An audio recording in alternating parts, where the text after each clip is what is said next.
Thank you. As Natalie said, I am from the Durrow Wildlife Conservation Trust.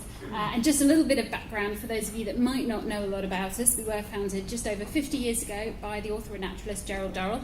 And he set us up with that very clear, not so small mission of saving species from extinction, which is an ongoing challenge. But we're doing this in three ways. We have our wildlife park in Jersey, where our ex-situ work is based. We then have our training programme with the Durrell Conservation Academy, based both in Jersey and now in Mauritius as well. And we also have our field projects, which go up and down in number periodically, but it's about 45 projects in 14 countries around the world. Now, as you can imagine, my role as education and interpretation manager can be a little challenging, because while I can very easily get access to the people who come into the wildlife park, giving them access to everything that's going on in our 45 projects in these 14 countries is a bit more difficult. Following my colleague's suggestion that education is all about ideas, but nobody said they had to be yours, I was inspired by I'm a Scientist, Get Me Out of Here. I don't know whether any of you are already familiar with this. I actually first came across it at a BIASA conference. And it sparked one off because for me that very easily translated into I'm a conservationist. So you can see what I did with that.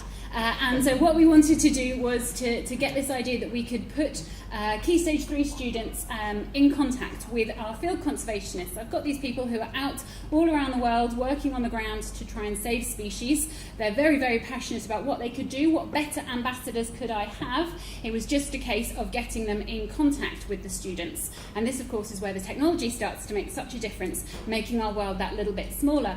What we wanted to do, we were very fortunate to get some funding from NatWest to put together the project so the students would be able to engage with the conservationists online for about a week, and then at the end of it they actually get to vote for which project they think should receive £500 towards the conservation work.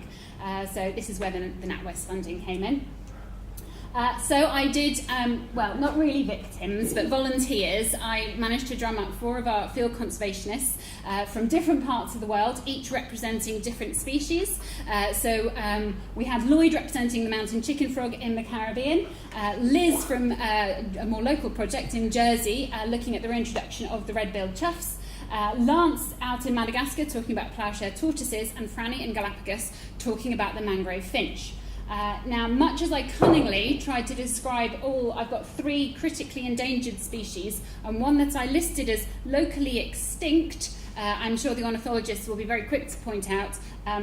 Red-billed choughs, if you actually look them up, are technically least concern, which unfortunately the students also found out quite quickly, as on day 1 they did begin researching these species. And so I think in some ways Liz and the poor red-billed choughs were a little bit doomed from the outset.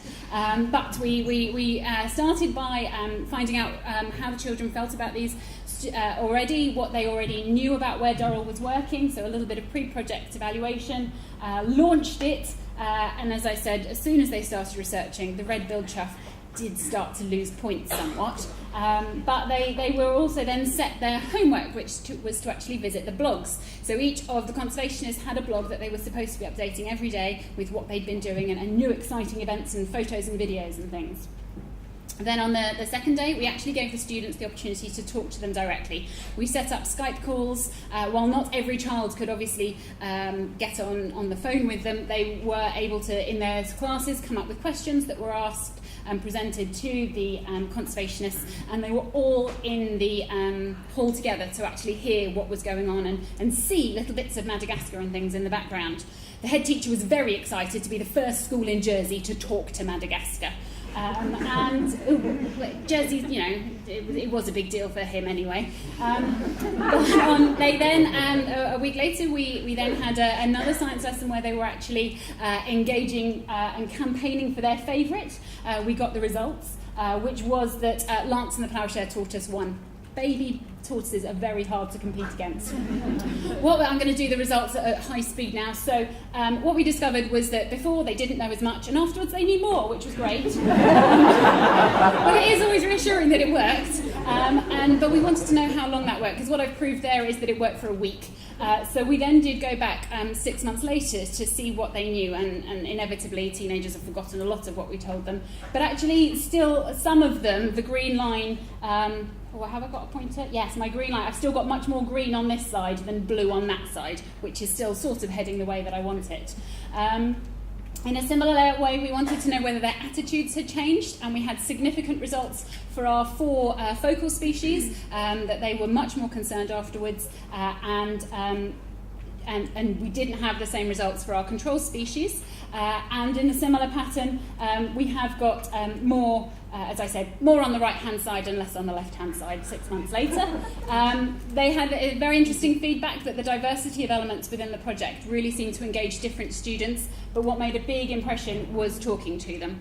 And what I also think made a big difference was the fact that it was a real £500, it was a real thing. A lot of them were really struggling to make that decision for who to vote for. So often we do things in hypotheticals, I think, with the students, and so to bring it to life for them was great. If you'd like to know more, please do come and talk to me afterwards, or those are my contact details. Thank you very much.